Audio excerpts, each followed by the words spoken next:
ওই নীল নদর ত্রিমণি হারিয়ে দিন তলা দিগুরি ইউসুফ আলাইহিস সালামের লাশ মুবারক হিবা এই বলতে বাক্সর ভিতরে দিয়ে নে এরিয়েন দি তখন করে দি ডাঙ্গরি ভরন সুবহানাল্লাহ। 1 বছর 2 বছর যার গই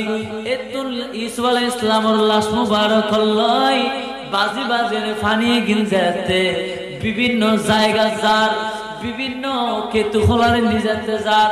এই ফানি গিন যেতে মিশরের মানুষের ব্যবহার করা আরম্ভ করে দি ফল দিলি ফল বাড়ি যার গাছ দিলি গাছ বাড়ি যার তারা বিভিন্ন ভাবে বরকত হাসিল করে ডাঙ্গরি ভরন সুবহানাল্লাহ। 1 বছর নয় 2 বছর নয় 400 বছর পরে হযরতে মূসা আলাইহিস সালাম যে মূসা আলাইহিস সালাম ডাইরেক্ট আল্লাহর কথা হই ওয়া কাল্লামাল্লাহু মূসা তাকলিমা ডাঙ্গরি ভরন সুবহানাল্লাহ। যে মূসা আলাইহিস সালাম আল্লাহর কথা হই মূসা আলাইহিস সালাম যেতে বনি ইসরাইলের উম্মত লইরে যেতে নীল নদ পারর হঠাৎ করি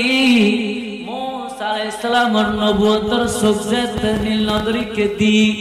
আ নবুয়তের সুগুন মধ্যে তারা হাতে পানির তলা দি হযরতে ইউসুফ আলাইহিস সালামের রওজা সে ডাঙ্গরি ভরন সুবহানাল্লাহ। মূসা আলাইহিস সালাম তারা নির্দেশ দিল দে আর উম্মতল বনি ইসরাইল উম্মতল এই জায়গার মধ্যে হযরতে ইউসুফ নবীর কি আছে লাশ মুবারক আছে তরে তুমি তুলো 400 বছর পরে লাশ মুবারক কিবা তুলিয়ে নে মূসা আলাইহিস সালাম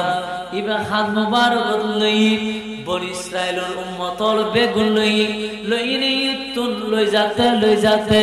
ফিলিস্তিনের জেডল সিরিয়া হয় যে জায়গা ইয়াকুব আলাইহিস সালাম ঈসা আলাইহিস সালামের কবর আছে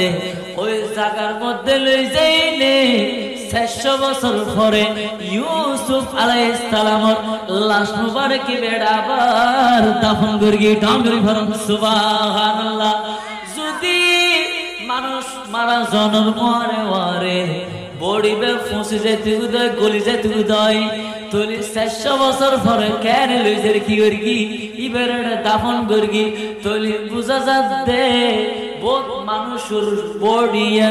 যদি মিডিয়া হাই ফেলে দয় পোকা মাকড় হাই দয় কিন্তু আল্লাহর স্পেশাল হট বান্দা আছে যে আল্লাহ রাব্বুল আলামিন ইতারার বডিয়ান খনান মেডিলাই হারাম করে দি ডাঙ্গরি ভরন সুবহান।